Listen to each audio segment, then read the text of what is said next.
March 1998, Groove City in Ohio. A 57-year-old Stanley Meyer runs out of the restaurant screaming, "They poisoned me!" He falls down in the parking lot and dies seconds later. The official cause of his death, brain aneurysm. The timing tells a different story. Meyer had just refused a $1 billion buyout offer from Arab investors to suppress his most dangerous invention.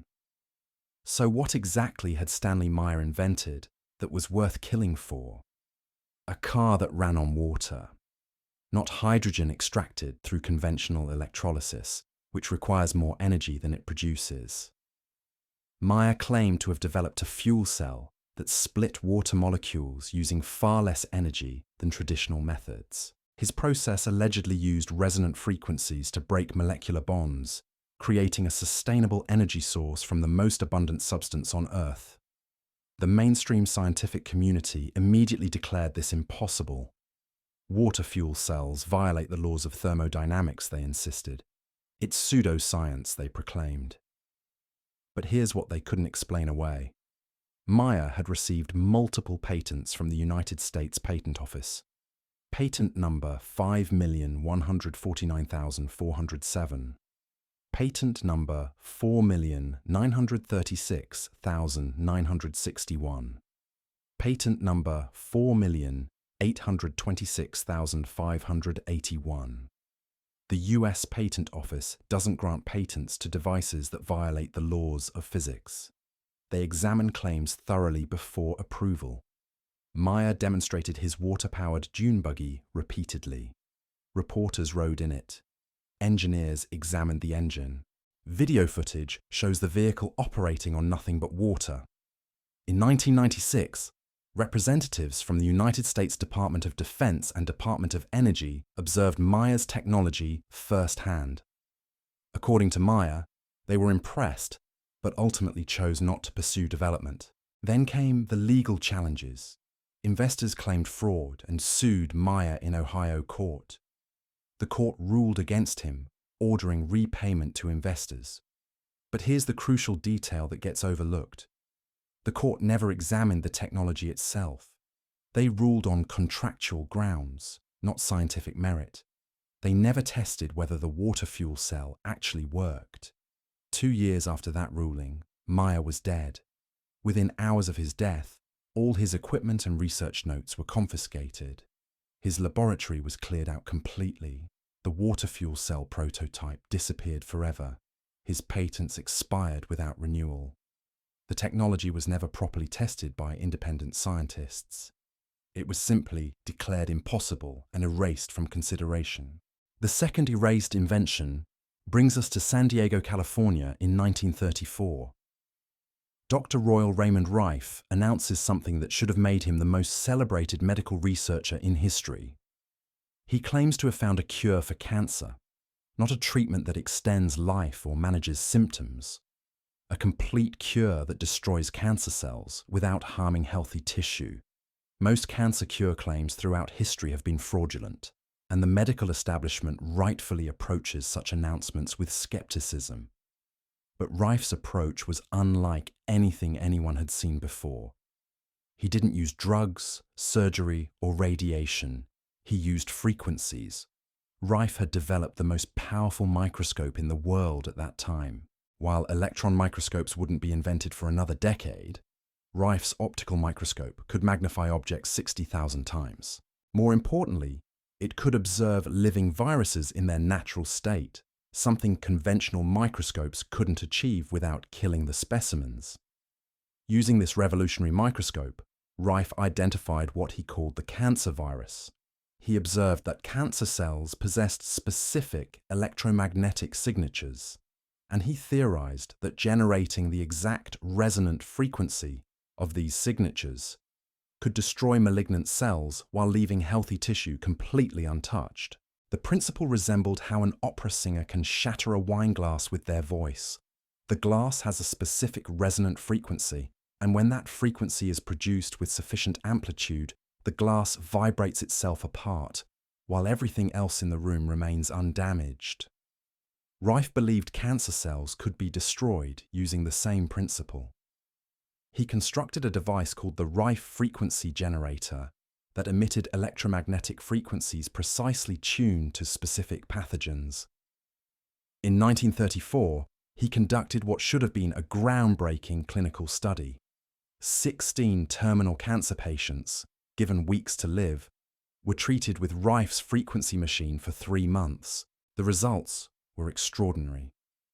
14 of the 16 patients were declared clinically cured by a committee of doctors and pathologists from the University of Southern California. This wasn't anecdotal evidence or wishful thinking. This was documented medical research with terminal patients who should have died but recovered completely. The study was supervised by Dr. Milbank Johnson, who meticulously documented every aspect of the treatment. The results were verified by multiple physicians and medical professionals. If this had happened in today's medical environment, there would have been immediate follow-up studies. Major medical institutions would have rushed to replicate the research. If confirmed, it would have revolutionized cancer treatment globally and saved millions of lives. But that's not what happened.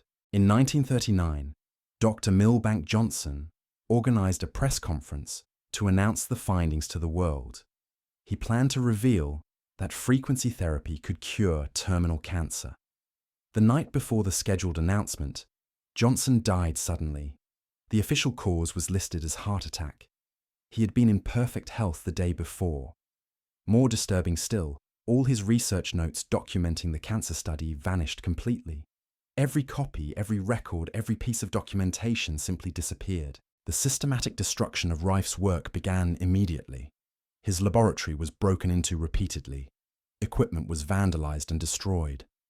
Legal battles drained his financial resources. Investors suddenly withdrew funding without explanation. The medical establishment turned against him with unprecedented hostility.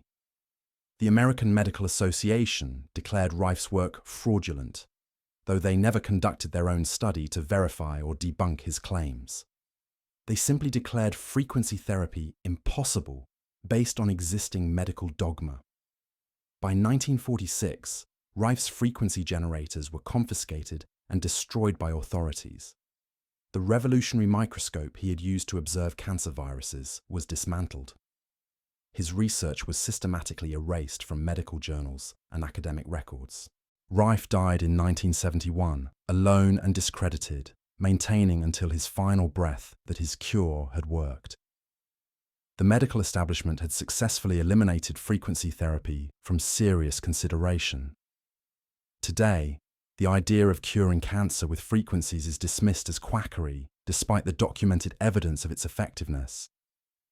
But here's what makes this case particularly disturbing. Modern research into frequency-based cancer treatment is now showing remarkable promise. Scientists at Arizona State University and other prestigious institutions have confirmed that electromagnetic frequencies can indeed destroy cancer cells selectively. This emerging field is called resonant frequency therapy, and it's gaining legitimacy in mainstream medicine. This means Reich may have been completely correct. He discovered a revolutionary cancer treatment 40 years before the scientific community was ready to accept it. And someone made absolutely certain that his discovery would disappear before it could threaten the established medical industry. The third erased invention takes us into even darker territory. In 1954, the United States Food and Drug Administration obtained a federal court injunction against Dr. Wilhelm Reich. The order didn't just prohibit him from selling products or conducting research, it demanded the complete destruction of all his equipment, research materials, and publications. Reich refused to comply. He was arrested, sentenced to 2 years in federal prison for contempt of court, and died behind bars in November 1957. The official cause was heart failure. He was 60 years old, but the most disturbing aspect of Reich's case wasn't his imprisonment. It was what happened to his research. The FDA didn't just ban Reich's books, they burned them. In America, in the 1950s, federal agents incinerated 6 tons of Reich's publications in New York City incinerators. This actually happened. It's documented historical fact. What had Wilhelm Reich discovered that warranted book burning in the United States? Reich was a student of Sigmund Freud, a trained psychoanalyst, and a respected researcher in the field of human psychology. During the 1930s and 1940s, he claimed to have discovered a form of primordial cosmic energy that he called orgone. This energy, according to Reich, permeated everything in the universe, was responsible for weather patterns, could accumulate in organic materials, and possessed remarkable healing properties. To most scientists, this sounded like complete nonsense. The medical establishment immediately dismissed orgone energy as pseudoscience. But Reich wasn't just theorizing. He was building functional devices based on his discoveries. The orgone accumulator was a box constructed from alternating layers of organic materials like wood and inorganic metals. The theory was that organic materials absorbed orgone energy, while metal surfaces reflected it inward, creating a concentration effect inside the box. Reich claimed that patients sitting inside orgone accumulators experienced significant health improvements. He conducted studies showing remarkable recovery in cancer patients, though these studies weren't controlled according to modern medical standards. More intriguingly, Reich claimed that orgone energy could be seen and measured using techniques he had developed. He photographed what he claimed was orgone energy, and other researchers reported observing similar phenomena. Albert Einstein himself examined Reich's work in 1941. The legendary physicist tested one of Reich's orgone accumulators in his own home for several weeks. Initially, Einstein observed a temperature difference inside the device that intrigued him greatly. But after further investigation, Einstein attributed this phenomenon to convection currents and ultimately rejected Reich's orgone theory. That rejection from the world's most famous scientist effectively killed any mainstream scientific interest in Reich's research. The FDA's case against Reich wasn't based on rigorous scientific testing of his devices. Instead, it was built on the fundamental assertion that orgone energy simply didn't exist. Therefore, any device claiming to harness this energy was automatically fraudulent by definition. They didn't test the accumulators to see if they produced measurable effects. They declared them worthless because the underlying theory had been rejected by mainstream science. The court order was absolute and devastating. Reich was commanded to stop all research immediately, surrender all equipment to authorities, and destroy every piece of literature that mentioned orgone energy. Reich viewed this as nothing less than scientific censorship and refused to comply. That defiance led to his imprisonment and death, and the systematic incineration of his life's work. What makes Reich's case particularly disturbing is how modern science has evolved. Today we know that the human body does emit measurable electromagnetic fields. MRI machines detect these fields. EEG devices measure electrical activity in the brain. There are documented energy phenomena surrounding living organisms that conventional medicine now acknowledges. Reich may have been observing something genuinely real, but he lacked the technological tools and theoretical framework to explain it properly. Instead of engaging with Reich's research scientifically, the establishment chose to criminalize it and destroy all evidence. Perhaps they feared that orgone accumulators might actually help patients, even through placebo effect, which would threaten pharmaceutical industry profits. Or maybe government agencies wanted to suppress research into energy phenomena they were secretly studying for military applications during the Cold War era. The fourth erased invention brings us to the peak of scientific genius in 1904. Nikola Tesla, the man who gave us alternating current, the Tesla coil, and radio technology, was working on his most ambitious project. Funded by financial giant J.P. Morgan, the Wardenclyffe Tower on Long Island was officially designed for wireless telecommunications. But Tesla's private notes reveal the true purpose: wireless transmission of electrical power to create free energy for the entire world. Tesla believed he could harness the Earth's ionosphere as a massive electrical conductor. By tapping into the natural electrical potential between the ground and upper atmosphere, he theorized he could transmit electricity wirelessly to receivers anywhere on the planet. No power lines, no fuel costs, no electric bills, just unlimited clean energy transmitted through the air itself. In 1901, Tesla wrote to J.P. Morgan describing his revolutionary vision. When wireless technology is perfected, he explained, the whole Earth will function like a giant brain. Humans will communicate instantly regardless of distance, and the instruments required will be remarkably simple compared to current technology. Morgan was fascinated and invested $150,000, equivalent to roughly $4 million today. Construction began on the Wardenclyffe Tower, a 187-foot transmission structure designed to broadcast both information and electrical power globally. Tesla was on the verge of making his vision reality. Then Guglielmo Marconi successfully transmitted a radio signal across the Atlantic Ocean in 1903. Marconi's system was primitive compared to Tesla's comprehensive plan, but it worked reliably and could generate immediate profits. J.P. Morgan suddenly realized the fatal flaw in Tesla's system. If wireless power transmission actually worked, electricity would become free.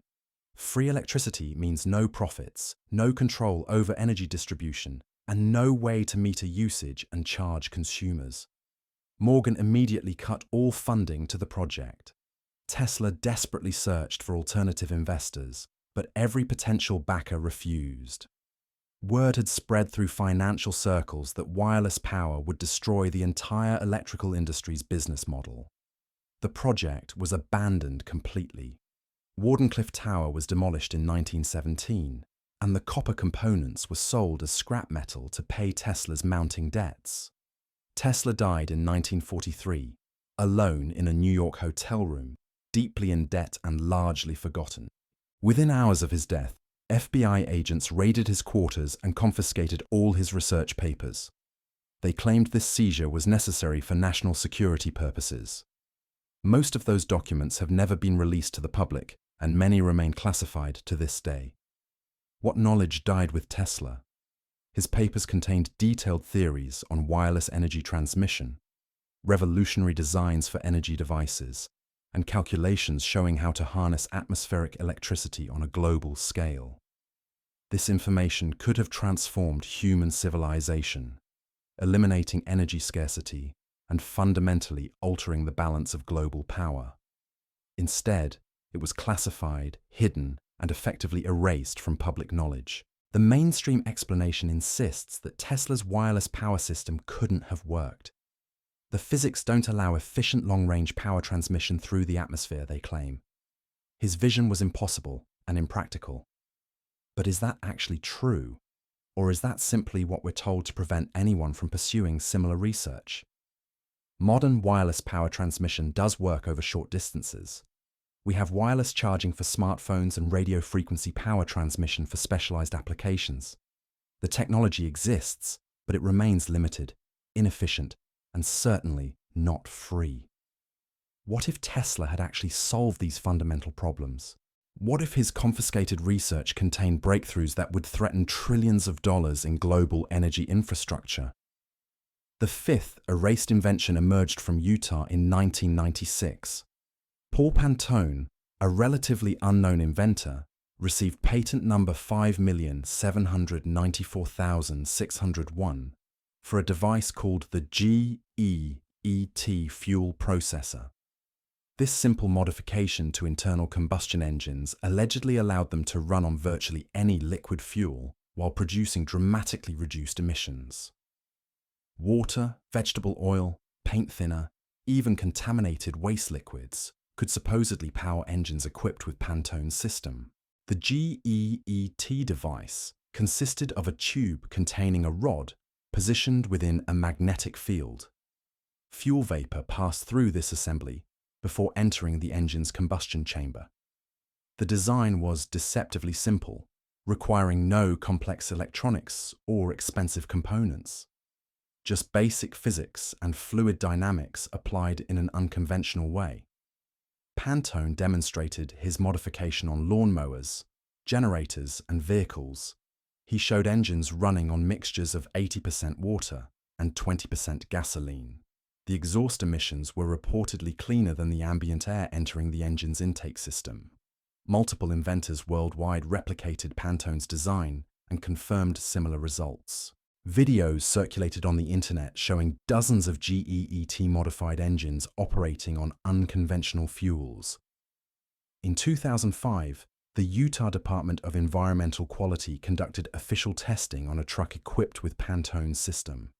The emissions were so low that their testing equipment couldn't detect any pollutants. The technicians initially thought their instruments were malfunctioning. They weren't. The truck was producing virtually zero measurable emissions while running normally. If the GEET system worked as claimed, the implications would be revolutionary. Vehicles could run on waste products instead of refined petroleum. Engines would produce minimal pollution.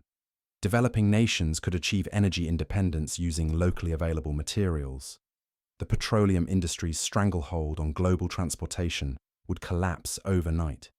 So what happened to this world-changing technology? In 2005, Paul Pantone was arrested on securities fraud charges related to investments in his GEET company. But here's where the case becomes genuinely disturbing. Instead of facing trial in criminal court, Pantone was declared mentally incompetent and committed to a psychiatric facility. He wasn't sent to prison for fraud. He was forcibly medicated and held in a mental institution for years. Pantone's supporters claimed this was a deliberate silencing because his invention threatened oil industry interests. State authorities maintained that he was genuinely mentally ill and had defrauded investors. After a sustained public campaign demanding his release, Pantone was finally freed in 2011. Throughout his imprisonment, he insisted that his invention worked and that he was being silenced to suppress the technology. Today, mainstream science considers the GEET system to be pseudoscience that violates thermodynamic principles. Yet the patents exist in public records. The replication videos exist on the internet. The Utah Department of Environmental Quality test results exist in official files, but you won't find GEET systems in commercial vehicles. You won't find research funding for the technology. It has been marginalized, ridiculed, and effectively erased from serious consideration. The pattern continues with our sixth erased invention. In 1979, John Hutchison, an eccentric inventor and electrical experimenter from Vancouver, Canada, claimed to have accidentally discovered a phenomenon that defied conventional physics. He called it the Hutchison effect, and the demonstrations were absolutely extraordinary. Objects levitating without support, metal bars twisting and breaking without applied force, dissimilar materials fusing together at the molecular level, heavy items becoming transparent or disappearing entirely. All of this allegedly caused by interactions between high-voltage electromagnetic fields and forces that Hutchison couldn't fully explain or control. Hutchison filmed many of his experiments using simple home video equipment. The footage shows metal objects bending impossibly, cannonballs floating in mid-air, and wood fusing with metal in ways that seemed to violate known physics. These weren't smooth animations or obvious special effects. They were shaky, amateur recordings of phenomena occurring in a cluttered laboratory filled with electrical equipment. Critics immediately dismissed it as an elaborate hoax. Hutchison maintained it was genuine. But here's what made the case compelling. Multiple scientists and military personnel witnessed the Hutchison effect firsthand. Representatives from the US Army visited his laboratory. German military officials observed demonstrations. Scientists from McDonnell Douglas examined his experimental setup. Some observers were convinced they were witnessing real phenomena that couldn't be explained by conventional physics. Others suspected sophisticated trickery, but couldn't determine how the effects were being produced. None could independently replicate what Hutchison was demonstrating, which added to the controversy surrounding his claims. In 1983, Canadian authorities raided Hutchison's laboratory and confiscated his equipment, citing concerns about radio frequency interference with aircraft navigation systems. The equipment was eventually returned, but Hutchison claimed it had been thoroughly photographed and reverse-engineered during the confiscation period. Throughout the 1980s and 1990s, Hutchison continued demonstrating his experiments to scientists, military officials, and journalists. The US military allegedly conducted classified research attempting to replicate and weaponize the Hutchison effect for military applications. No official results from these studies have ever been published or acknowledged. The mainstream scientific community has largely dismissed the Hutchison effect as either an elaborate hoax or misinterpretation of known phenomena. Skeptics point out that Hutchison could never produce the effects reliably or on demand. Sometimes the phenomena would occur, sometimes they wouldn't. This inconsistency suggests deliberate trickery rather than genuine scientific discovery. But if it was a hoax, it was remarkably elaborate and sustained across decades. Hutchison fooled military scientists, independent observers, and technical experts who should have been able to detect fraud easily. An alternative explanation suggests that Hutchison accidentally discovered real phenomena but didn't understand the principles well enough to control them consistently. What if Hutchison's chaotic experimental setup accidentally tapped into electromagnetic phenomena that mainstream physics doesn't fully understand? Zero-point energy fluctuations, Casimir effect amplifications, interactions between electromagnetic fields that produce unexpected mechanical forces. These concepts exist in theoretical physics, but aren't understood well enough to engineer deliberately. If the Hutchison effect represents genuine discovery, even partially, the implications would be staggering. Anti-gravity technology, material transmutation, energy extraction from quantum vacuum fluctuations. These are precisely the kinds of breakthroughs that governments would classify immediately and suppress from public knowledge. After decades of laboratory confiscations, legal battles, and official harassment, Hutchison largely withdrew from public demonstrations. His work is now relegated to fringe science discussions. The videos remain unexplained on internet archives, neither definitively proven nor thoroughly debunked. Was it an elaborate decades-long hoax, a genuine discovery he couldn't replicate consistently, or real phenomena that powerful interests decided was too dangerous for public understanding? Our seventh erased invention shook the scientific world to its core on March 23, 1989. At the University of Utah, two electrochemists named Martin Fleischmann and Stanley Ponce held a press conference announcing they had achieved nuclear fusion at room temperature. Not in a multi-billion-dollar reactor requiring temperatures of millions of degrees. At room temperature, in a simple electrochemical cell sitting on a laboratory bench. Cold fusion, if real, would represent the most significant energy discovery in human history.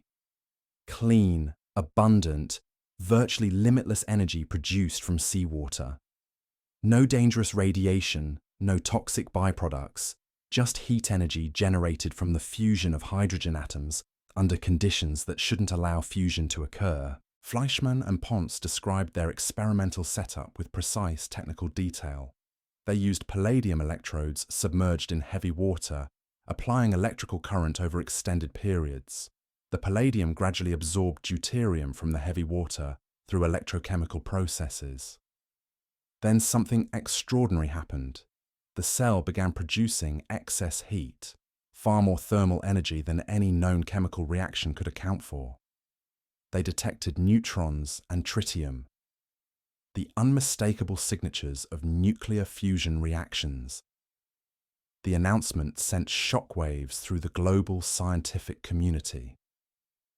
If confirmed through independent replication, Fleischmann and Ponce would revolutionize energy production and earn Nobel Prizes. Universities worldwide rushed to duplicate their experiment, and remarkably, many succeeded. Researchers in Italy, India, Japan, and multiple American institutions reported excess heat production in similar electrochemical setups. But the physics establishment was deeply skeptical. Hot fusion requires temperatures exceeding millions of degrees to overcome the electromagnetic repulsion between atomic nuclei. How could fusion possibly occur at room temperature? The phenomenon violated everything physicists understood about nuclear processes and seemed to contradict fundamental laws governing atomic interactions. Within months, prominent physicists organized press conferences specifically to debunk cold fusion. The American Physical Society held special sessions dedicated to discrediting Fleischmann and Pons. Several high-profile replication attempts failed to produce the claimed effects. The media turned hostile, and cold fusion became synonymous with pathological science and academic fraud. Fleischmann and Pons faced complete professional humiliation. Their reputations were destroyed overnight. The University of Utah closed their laboratory and terminated their research. Funding disappeared entirely. The scientific field was declared dead before it could be properly investigated. But here's what the mainstream narrative deliberately omits. Research into cold fusion never actually stopped. It simply went underground, away from public scrutiny and academic persecution. The United States Navy continued studying cold fusion phenomena for decades after the public disgrace, publishing papers documenting excess heat and nuclear byproducts. The Defense Intelligence Agency funded classified cold fusion research under alternative energy programs. Japan, Italy, and several other countries maintained active cold fusion research programs throughout the supposed debunking period. In 2011, NASA scientists published research validating aspects of the Fleischmann-Pons effect, though they carefully avoided the tainted cold fusion terminology, calling it low-energy nuclear reactions instead. In 2020, Google funded a comprehensive multi-year cold fusion research project involving leading physicists from prestigious institutions. The results were mixed, but demonstrated that under specific conditions, excess heat does occur in certain electrochemical systems. The underlying mechanism remains unexplained, but the phenomenon exists. Cold fusion wasn't scientifically debunked. It was suppressed through ridicule, funding denial, and career destruction for researchers who dared investigate it. The phenomenon is real. Hundreds of peer-reviewed papers confirm excess heat production in electrochemical systems similar to what Fleischmann and Pons described. But because it doesn't fit current nuclear physics models, it's dismissed as impossible. Why would anyone suppress cold fusion research? The answer lies in economic disruption on an unprecedented scale. If cold fusion becomes practical and scalable, it would eliminate entire industries overnight. Oil, natural gas, coal, nuclear fission power plants, all would become obsolete. We're discussing trillions of dollars in existing infrastructure and corporate profits made worthless by a desktop energy device. Governments and multinational corporations have overwhelming incentives to prevent cold fusion from becoming viable technology. Better to ridicule it into non-existence than allow an energy revolution that would fundamentally destabilize global power structures built on energy scarcity and dependence. Martin Fleischmann died in 2012, still defending his discovery. Stanley Pons lives in France, maintaining that his research was legitimate. And cold fusion research continues quietly, funded by governments and private companies who understand that something real exists there, even if they can't fully explain it yet. Our eighth erased invention takes us to Homestead, Florida in 1923. Edward Leeds Skalnin, a 5-foot-tall Latvian immigrant weighing barely 100 pounds, began single-handedly constructing a massive stone monument that defies every conventional explanation for how it was built. Over 28 years, working only at night and allowing no witnesses, he quarried, carved, transported and erected over 1,000 tons of coral rock. Coral Castle stands today as physical evidence of impossible engineering. Massive stone blocks weighing up to 30 tons each are stacked and balanced with precision rivaling ancient megalithic sites like Stonehenge or the Egyptian pyramids. No mortar holds the stones together. No heavy machinery was used in construction. No work crew assisted the project. Just one small man working alone in darkness, with tools he manufactured himself. The engineering achievements are extraordinary by any standard. A 9-ton gate balanced so perfectly that visitors can push it open with a single finger. Stone blocks carved and fitted so precisely that razor blades cannot slide between them. A 28-ton obelisk standing upright without foundation support. Stone furniture including chairs, tables and beds, all carved from multi-ton coral blocks. When curious visitors asked how he moved such massive stones alone, Leedskalnin claimed to understand the secrets of pyramid construction. He said he knew the principles of anti-gravity and magnetism that ancient builders employed. He never explained these methods in detail, maintaining that knowledge was too dangerous to share publicly. A few people claimed to have observed Leedskalnin working, despite his secrecy. Their descriptions sound like fantasy. They reported seeing him levitate coral blocks through the air, using nothing but his hands. They described stones moving as if weightless when he touched them. They heard strange humming sounds and experienced unusual magnetic phenomena around his construction site. Leedskalnin never revealed his construction methods to anyone. When researchers examined his property after his death in 1951, they discovered unusual equipment scattered throughout the grounds. Homemade magnetic devices, chains and tripods arranged in peculiar configurations, tools that didn't match any known construction techniques. Nothing explained how he accomplished his impossible engineering feats. The mainstream explanation suggests Leedskalnin used conventional methods like levers, pulleys, and clever mechanical advantage. Perhaps he did employ some traditional techniques, but this doesn't address the fundamental impossibility of what he achieved. How could a 100-pound man single-handedly position 30-ton stones with primitive equipment? Why did no one ever observe him using conventional construction methods? There are alternative theories worth considering. Some researchers believe Leedskalnin discovered methods for manipulating electromagnetic fields to reduce gravity's effect on matter. Others theorize he used acoustic resonance to levitate stones, similar to claims about sound-based levitation techniques in ancient Egypt and Tibet. What we know with certainty is that Leedskalnin studied magnetism obsessively throughout his life. He wrote pamphlets describing magnetic current in ways that diverge dramatically from conventional electromagnetic theory. His writing employs cryptic terminology and presents concepts that don't align with standard physics education. He insisted that magnetism was the fundamental key to everything, that conventional science misunderstood magnetic phenomena completely, and that the secrets of moving massive stones were entirely magnetic in nature. If Leedskalnin did discover unconventional methods for manipulating gravity or mass using magnetism, he took those secrets to his grave. No blueprints survive. No explicit instructions were left behind. Just a massive stone monument that shouldn't exist, built by one man who claimed to possess knowledge lost to modern civilization. After his death, engineers and researchers have attempted to replicate his construction methods, using period-appropriate technology and techniques. No one has succeeded in demonstrating how Leedskalnin could have accomplished what he did working alone. Coral Castle stands as physical evidence of a discovery that was never documented, never shared with others, and died with its creator.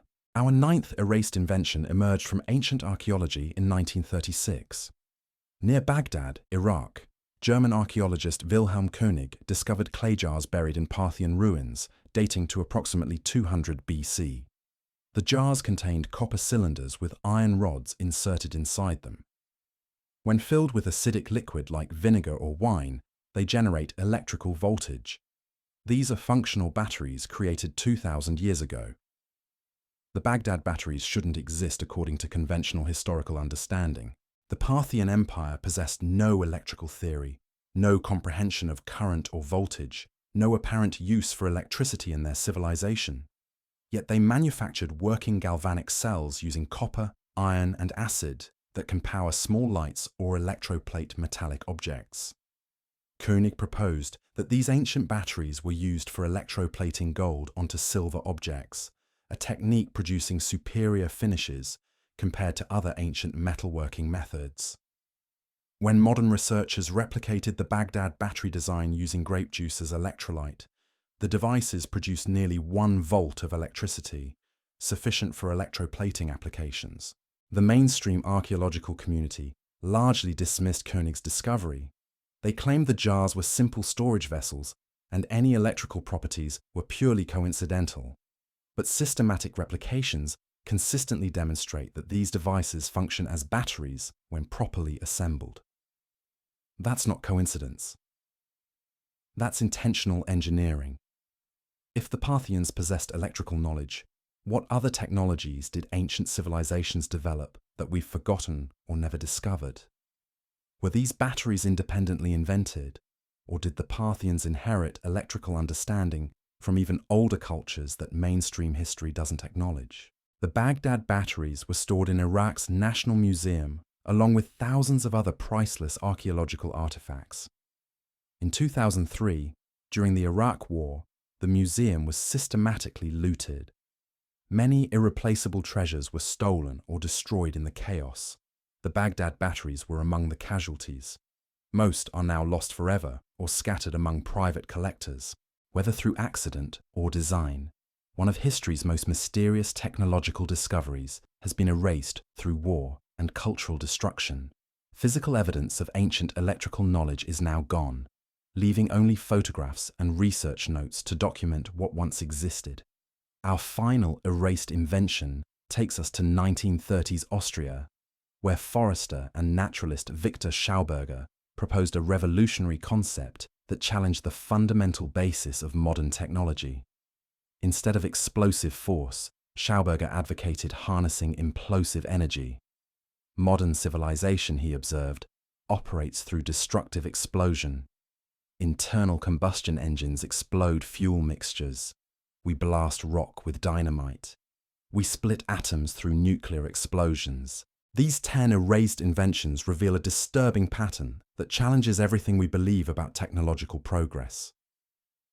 From water-powered engines to frequency-based cancer cures, from wireless energy transmission to ancient electrical knowledge, each discovery threatened existing power structures and was systematically eliminated.